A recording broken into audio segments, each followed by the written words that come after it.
reporters from phony sites to run circles around major news outlets. Many people don't know the difference between something real and something created to deceive them. Open your eyes. If you've ever had this feeling that something was terribly wrong with the world that we live in, but you couldn't figure out just what it was, then you've come to the right place. Secret societies, mystery religions, and the Illuminati have been controlling our reality since the beginning of time. But not anymore, because there is an awakening happening, and you are about to become a part of it. Wake up, because this is a call for an uprising. This is a call for an uprising. Welcome to today's show. I know what you're thinking. You're thinking to yourself, do I really need a Dick Van Dyke conspiracy theory in my life? And I know there's an elephant in the room that needs to be addressed, so I might as well address it. I mean, I don't really have anything to lose anymore. These channels aren't monetized. They're not getting new subscribers. And when we see people like Dick Van Dyke live to 100, I think all of us are thinking the same thing. Is he drinking that red juice? Is he getting that red sauce? How is it that all of these people in Hollywood and politics all somehow live to be 100? Whether it's David Rockefeller, George Bush Sr., Henry Kissinger, even the latest Jimmy Carter, who looked like the Crypt Keeper from Tales from the Crypt walking around at the age of 100. Well, they all live to be 100, not because they work out and they're fit and they have good genes. We all know why they live to be 100, because they live off of the fountain of youth. And of course, we can compare these people to vampires, but we might get into trouble about the origins of vampires and the blood libel and how certain people who pretended to be something they were not, but were from the synagogue of Satan, used to live off of the blood of the young. And we see it mentioned in a lot of shows, as I've exposed over the years, whether it's The Simpsons or television shows about Silicon Valley that show these big tech guys wanting to live forever and turning to the blood of young children, right? But that's just a theory, of course. But we could break down this theory with Dick Van Dyke right now. And if you want to see any of those videos, they are available on my website at callforanuprising.com, where all of my thousands of videos are archived, and you could see it for yourself. But for those of you that don't know, People Magazine just released an article on Dick Van Dyke turning 100. And what a coincidence that one of the photos that we see of Dick Van Dyke living to 100 is him putting his two hands, doing the 666 sign right over his eyes. Now, I'm sure that's a coincidence, just like it's a coincidence that all these celebrities, whether it's Barack Obama presidents or Pharrell or Lil Wayne or Jay-Z or Beyonce, constantly do this same exact thing where they put both of their hands in a 666 symbol and they put it right up over their eye. Or all the collages that we see of celebrities doing it with one hand right over one eye. I guess Dick Van Dyke was just playing peekaboo, right? He's just an old man and he's trying to be silly and funny. Or, of course, as most of us interpret Dick Van Dyke, creepy and very creepy. Because if you ever seen Dick Van Dyke and his shtick that he does, always being around children, well, when you wake up to everything that's going on in the world and who these people really are, it just makes everything even more creepy and eerie. But all the celebrities do the 666 hand sign. And, of course, we're supposed to give a pass to Dick Van Dyke, who somehow is living to 100 and still walking around talking and having books written or co-authoring books about himself.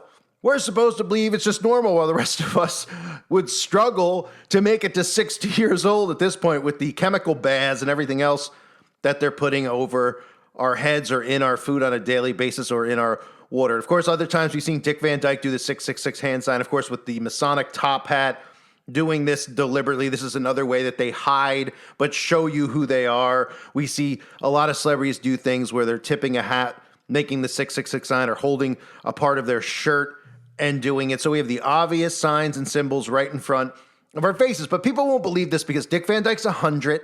Dick Van Dyke was around in the early. It's just like they don't want to believe the Beatles or Elvis. They only want to think it's these pretty clearly openly Satanists like Lady Gaga who worship the devil, who are indoctrinating children. They've all been around since the advent of Hollywood and the entertainment industry. But these guys back in the day used to play the role of Christian, right?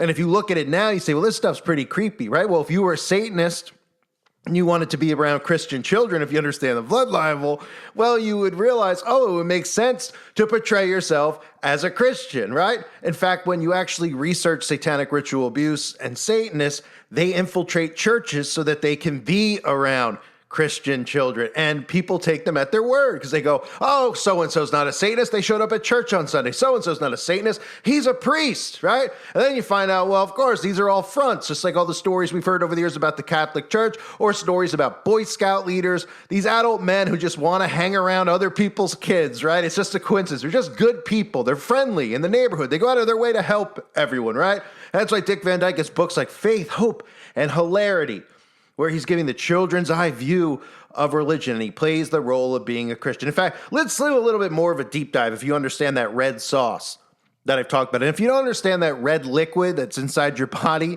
and why it's harvested and needed and witches lust for it and crave it and Satanists do as well, again, you should check out my videos on the website on it. But I'll try to give you a rundown here. So even recently, Dick Van Dyke was hanging out with Chris Martin. He was actually in a music video with Coldplay. And of course, Chris Martin, another Illuminati Satanist, right? Look at all these images of him with his all-seeing eye right on his guitar. I broke down his Super Bowl performance before and other performances from Coldplay, even the video with Beyonce and Chris Martin, which was one of the first videos that I ever did back in 2016. Those videos are available on the website. But here's Chris Martin magazine cover doing a Masonic pose, right? The hand over the heart symbol. Here's another Masonic pose pointing to the temple, of course. These are symbols of the Sublime Knights Elected, which is the 11th grade of the Ascent and Accepted Scottish Rite, which Chris Martin is a part of. So you might find it interesting that he's teaming up with Dick Van Dyke. And in the music video, Dick Van Dyke is holding a bunch of red balloons. That's right, he's holding a bunch of red balloons, just random, I'm sure. They said, we're going to get Dick Van Dyke at 100. We're going to put him in a music video. Let's have him hold some balloons. Is it because of Dick Van Dyke's love of clowns? Is it because he loves the clown It? Is that what they're paying homage to? They're like, Dick Van Dyke, what can we do with Dick Van Dyke? Let's have him hold a red balloon, right? Because most people think of the red balloon, and of course those of us who are awake think of child abduction, but most regular people when they think of the red balloon think of the movie It, which of course is a movie about a clown who harvests, who scares children to build up, of course, that adrenaline inside their bodies, and then sacrifices those children. And if you read the book It, which they never tell you, the ending actually happens to be about a bunch of children that get it on with one another. And I'll leave it at that. But of course, the clown It was always notorious for carrying around the balloons. And most recently in the remake of the film, the red balloon specifically. And that's what we see with Dick Van Dyke. Now, the red balloon, for people that don't know, is a sign for missing children. The tie-in with the balloons represent an euphoric float. Okay, a high that happens when these children end up being sacrificed in these specific rituals. The red balloon symbolizes the euphoric float that these people get, the high that they get from that red liquid. And the red, of course, symbolizes the blood. And we've seen it depicted many times over, not just in It, not just Van Dyke doing it. We've seen Kanye West and Kim Kardashian recently with their daughter, if you want to call it a daughter, North, being exposed, walking around with the red balloon in her first magazine shoot, because it's normal for 5-year-olds to have magazine shoots, right? And right in the magazine shoot, not only the red balloon, but doing the all-seeing eye symbolism. In most films that depict children going missing or being abducted, there's always red balloon symbology surrounding them. This goes back to even before the film It. Now, what else is interesting about that is that Dick Van Dyke's most known film is Mary Poppins. We've all heard of Mary Poppins, right? And you might remember Mary Poppins flew around in the original Disney movie carrying an umbrella, right? Mary Poppins, the witch who would just show up and, create all sorts of magic, right? That's the plot of the film. In London, a magical, no-nonsense nanny named Mary Poppins arrives at the Banks family home in Cherry Tree Lane, right? So that she could have fun and do some magic with the children. That shouldn't surprise anybody since Disney itself is based off of magic. But this isn't something created by Disney. The books that were actually written about Mary Poppins and then were adapted by Disney in the original film in 1965. In the books, they're not using umbrellas, they're using balloons. And Mary Poppins is using red balloons. And if you look at early adaptations and illustrations from books on Mary Poppins, you'll see that there aren't umbrellas being used. There's actually balloons being used. And in the most recent film, the remake that they made, they did in fact go back to using balloons as well as using the umbrella. So you have a tie-in with Mary Poppins and the balloons. You have a tie-in with Dick Van Dyke and the balloons, and we know what the balloons actually represent. Another thing to look at is the character Bert that he plays in Mary Poppins, because if you pay close attention to the character Bert, especially in the world in 2025, you'll be pretty creeped out, because you know what Bert does? Bert goes around hopping down kids' chimneys and leading them across rooftops and bringing them on magical, mystical adventures. And there's really hidden metaphors in it for grooming if you pay attention to it. Because in today's world, we would look at this type of behavior with adults and children and say, well, that's really sick. But people who have grown up on a lot of these Disney films, they look back and they go, no, that's what they were doing then. Maybe now, everybody's so sick now. No, they've always been showing us this stuff in front of us.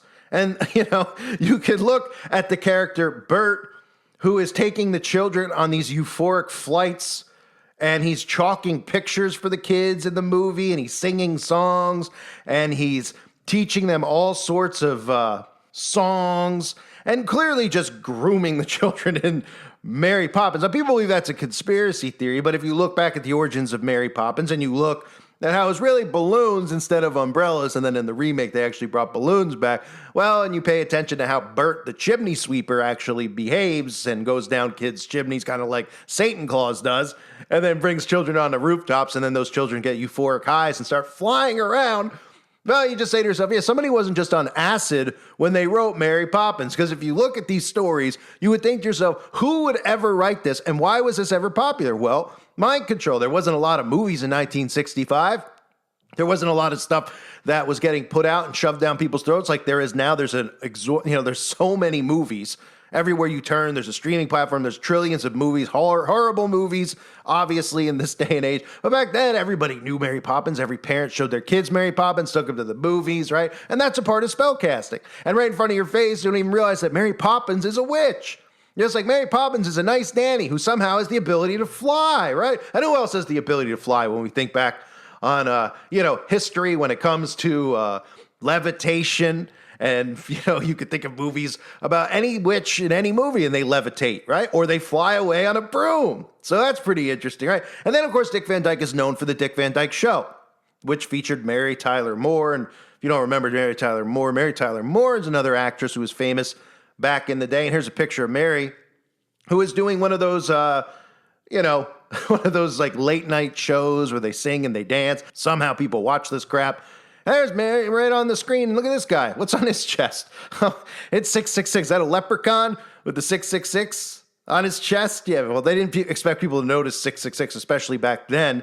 Now more people preach about the Book of Revelation than they did back in the 1950s and 60s, where it was more of the cookie cutter type world. More people have become awake to the horror story that we're actually living in now. So they're aware of what 666 is. And if you actually paid attention to the Dick Van Dyke Show, many times in the show, there are episodes that relate to secret societies, secret rituals, secret handshakes. I wonder what he was actually referencing. And another thing to note that's important if we're going to stay on the concept here, not of just the 666 hand sign that we saw earlier with Dick Van Dyke, but the fact that he's alive at 100, the red balloons that they recently showed and deliberately did in that video of him with Coldplay and Chris Martin. How about, in addition to Mary Poppins time, how about we look at this tie-in with the rabbit, the bunny, right? Because a lot of times on his show, there would be themes of the bunny. Now, I didn't know, what are we talking about, Easter? I mean, is anybody ever wondering the correlation between Ishtar and Easter and what in the world has to do with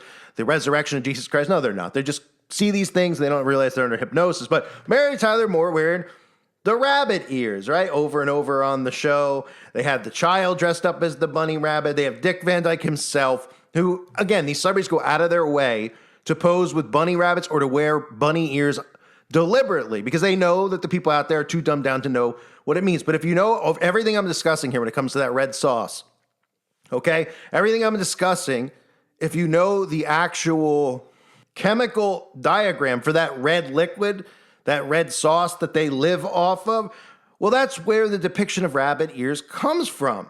Because you could see clearly what it looks like, right? This is the chemical compound for it. And doesn't it look like two rabbit ears?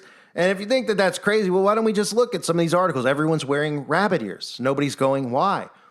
Macaulay Culkin, one of the clear victims of this, but now a clear groomer who has his own band, Underground Pizza, right? Name, I mean, that's not obvious enough when he names his band about pizza. He has his own podcast called Bunny Ears. In fact, he always is out and has been out in public wearing rabbit ears on talk shows, going to clubs. You can even see him here. He looks like he just had himself a little bit of a snack on his lip, right? Wearing the rabbit ears. I talked about Val Kilmer when he passed, all the weird pictures of Val Kilmer with the rabbit ears and what might have really happened to Val Kilmer in regards to that sauce. We Katy Perry at parties, not Easter, like going to Coachella wearing rabbit ears, Lady Vomit Bag going to the club, going out to dinner wearing rabbit ears, right? It's not Easter. Rihanna posing in her apartment wearing rabbit ears. Kim Kardashian wearing rabbit ears. I mean, I'm confused, right? Are you? Did anybody ever see a rabbit in your yard and go, right? Any guy out there, you ever get excuse my language, you ever get a boner and you see a rabbit? I mean, these people do, like very likely. But where does this tie-in come from with women, sex symbols, and rabbits, right? Well, there's no such thing. It's just make-believe because what they're really referencing, of course, is the red sauce. But they always, right in front of you, wear rabbit ears and get away with it. Madonna, well-known Satanist, right? Beyonce, well-known Satanist. We've even seen Betty White, who lived to be 100, another one to mention who lived to be, 100 years old, along with all those other Satanists I mentioned earlier. We've seen the Hilton clan, right? Paris Hilton doing it. I've talked about this clown. I can't even think of his name off the top of my head. I actually had to pause the video right there, which I never do. I just rant. Channing Tatum, who's got I'm sure it's Quincy, he's got the rabbit on his pinky finger there, doing devil horns with his hand, or he's posing wearing rabbit ears at a party or a wedding, right? Yeah, these are all coincidences. They're just obsessed with rabbits. Right? Maybe they're all fans of Playboy, right? I'm sure it's a coincidence, too, that Playboy's logo happened to be about, a rabbit. It was a rabbit, right? Everybody knows that. Playboy, bunny ears, right? Is that why all the girls wear it? Because they're paying homage to Hugh Hefner, right? I mean, Hugh Hefner was a government asset for anyone out there that doesn't know. Direct linkage to the CIA. Because, of course, that's all that Playboy was. I mean, Playboy was trafficking children. Everybody out there should know that by now. Do you think someone came up with the idea and said, hey, wouldn't we make money if we put nude women in a magazine and sold it? Yeah, you probably would. You probably wouldn't have been allowed to do it. Oh, Hugh Hefner was just allowed to do it, right? It was a front for trafficking. And of course, more people found out about that when they started researching the stuff involving Diddy, because Hefner's mansion had underground tunnels that led to the homes of many of Hollywood's elite. You could even see the blueprint in the underground tunnels under the Playboy Mansion. When Hugh Hefner would go into Vietnam with his Playboy bunnies and bring all these young children back to America. And everyone go, oh, what a hero. He's saving these Vietnamese kids, right? And no one ever hear from these Vietnamese kids again. They go, oh, yeah, we found him a home. Oh, great. That's all we need to know. Yeah, they found him a home, all right. Found him a home, probably, likely. I mean, we all know the end game for these people when it comes to these rituals, but we don't need to go into detail on that. But that's how they operate. Right? They pretend to be philanthropists. They pretend to care about kids. They have business fronts like Playboy. Nobody questions how Playboy, oh, he just came up with this wonderful idea. We're going to put nude women in a magazine. That's it. And you become a billionaire, right? They have all these women walking around nude. And of course, that everyone thinks that Hugh Hefner's just into these women, right? It was a front. The tunnels underground were for children to be moved. The Playboy bunnies served a purpose. They were assets to him for grooming purposes, right? Even Tori Spelling, I covered this recently. When I went into detail about this video is available on the website as well, where, there's Tori Spelling doing the all-seeing eye symbolism, right? Or Tori Spelling, the Spelling family who made a lot of famous shows in Hollywood, right? They had a direct tunnel, and even talks about it in an interview, direct tunnel to the Playboy Mansion underneath their home. So I'm sure it's a coincidence that Dick Van Dyke, he just on Easter, Dick Van Dyke, who creepily has this is a creepy aura and image around it. If you listen to interviews and watch his comedy, which, I mean, look, comedy sucks these days too. But the comedy and stuff like with around the kids, so you just look at it and go, wow, it's just really, really creepy. But he just wanted to go, he's so famous at 100 where like none of these kids would have a clue who Dick Van Dyke is. He's going to these events where, kids are dressed up as rabbits. He's making sure he's getting photographs with them. Even a little short, a little video film that he did with Roger Rabbit.